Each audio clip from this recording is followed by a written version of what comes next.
আসসালামু আলাইকুম ভাইবাদাস, কি অবস্থা সবার? আশা করি সবাই ভালো আছেন, সুস্থ আছেন এবং সাবধানে আছেন। আমি Firoz Parvez, welcome to my YouTube channel MFP blogs.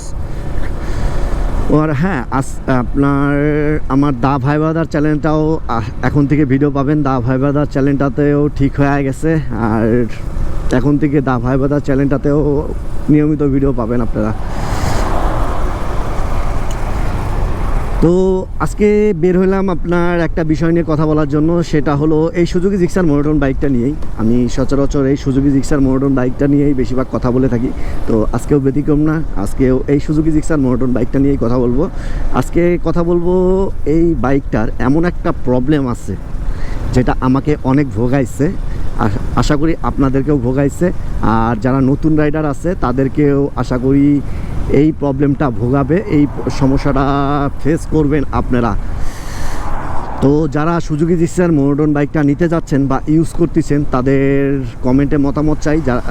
যে পয়েন্টটা নিয়ে কথা বলবো, আপনারা এই পয়েন্টটার সম্মুখীন হয়েছেন কি না।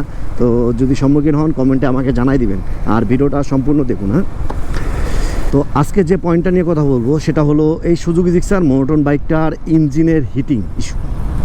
তো এই ইঞ্জিনের হিটিং ইস্যু আমাকে এতটা পরিমাণ ভোগাইছে, আমি বলার বাইরে। কি করিনি এই হিটিং ইস্যুর জন্য।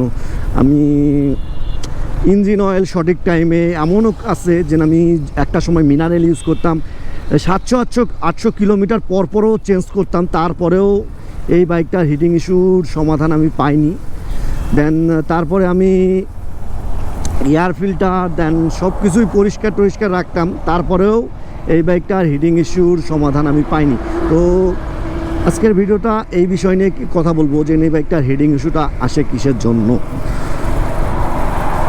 আর কিভাবে আসে, কেন, কী কারণে আসতে পারে, আর এর সমাধানগুলো কি। আমি যে সব সমাধানগুলো পাইছি সেগুলো নিয়েও কথা বলবো। তো প্রথমে বলি এই বাইকটার হিটিং ইস্যু আসে কেন আর কিসের জন্য আসে। তো প্রথমে আসি এই সুজুকি জিক্সার মোনোটন বাইকে আপনার হিটিং ইস্যুটা কেন আসে। তো সুজুকি জিক্সার মোনোটন বাইকটা আপনার কার্বোরেটর বাইক আর এয়ার কুল একটা ইঞ্জিন। তো আপনি যখন লং রাইডে যাবেন তখন আপনাকে 70 থেকে 80 কিলোমিটার ভিতরেই রেস্ট দিতে হবে। তা না হলে এই বাইকটার হিটিং ইস্যুটা আপনাকে প্যারা দিবে।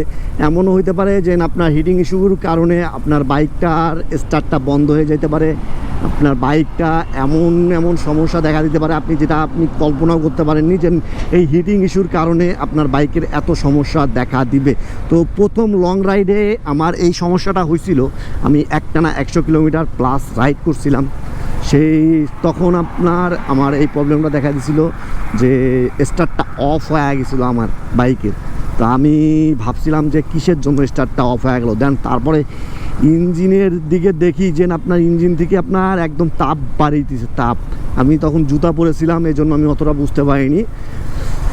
পরে বন্ধু বান্ধবেরা ছিল, দেন তারপরে আসলো, আমি সবার আগে ছিলাম। দেন তারা আসি বললো যে কী স্টার্ট অফ হয়ে গেছে। দেন তারা বলতেছে কি তুই কি রেস্ট দিসনি? আমি বললাম যে রেস্ট তো দেয়নি, বাইকটা একটানায় চলে যাচ্ছি। দেন তারপরে শুনলাম যে এই বাইকটা নাকি আপনার এই প্রবলেমটা আছে, আর এই বাইকটা কার্বোরেটর ইঞ্জিন হওয়ার কারণে আপনার বাইকটা 70 থেকে 80 কিলোমিটার চালানোর পরেই 20 মিনিট রেস্ট দেওয়া দরকার বাইকটা। তো তাহলে বাইকটা ভালো হবে।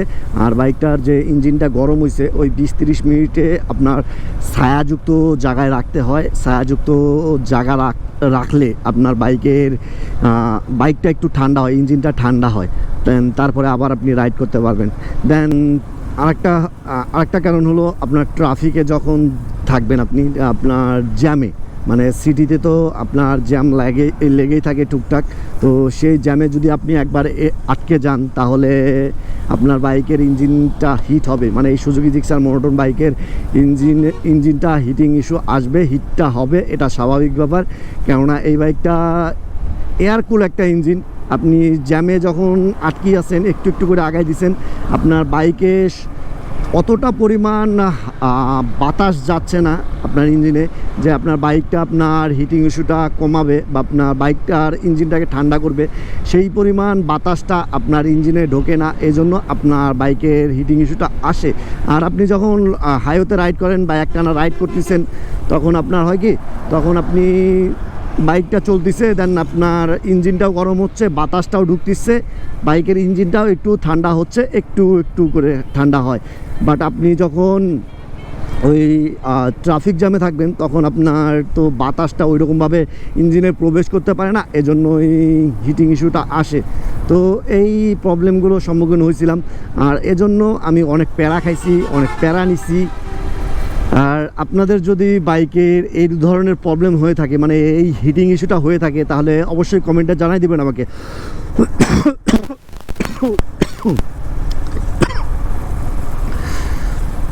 হিটিং ইস্যুটা আপনার জিক্সারে কমন একটা প্রবলেম। আমি যতগুলো জিক্সার রাইডারের কাছে জিজ্ঞাসা করছি, তাদের এই প্রবলেমটা হয়েছে, তারা এই প্রবলেমটার সম্মুখীন হয়েছে। তো এই জিক্সার মোনোটন বাইকের ইঞ্জিনের হিটিং ইস্যুটা থাকবেই। আর এরপরেও যদি আপনি এই সুজুকি জিক্সার মোনোটন বাইকটা নিতে চান, মানে নতুন যারা নিতে চান, তাহলে সেটা আপনার ব্যক্তিগত ব্যাপার। যদি আপনি এই জিনিসটা হ্যান্ডেল করতে পারেন, তাহলে স্বাভাবিক ব্যাপার। আর যারা মোনোটন ইউজার আছেন, তারা তো প্যারা নিতেই আছেন আমার মতো। তো আশা করি ভিডিওটা ভালো লাগছে। আর ভিডিওটা ভালো লেগে থাকলে অবশ্যই কমেন্টে আমাকে জানাই দিবেন। আর ভিডিওটাতে লাইক, কমেন্ট এবং শেয়ার করে পাশে থাকবেন। তো ততক্ষণ পর্যন্ত আসি, দেখা হচ্ছে নতুন কোনো ভিডিওতে, নতুন কোনো টপিক নিয়ে। ততক্ষণ পর্যন্ত ভালো থাকুন, সুস্থ থাকুন এবং সাবধানে থাকুন। টাটা, আল্লাহ হাফেজ। শ্যামলী।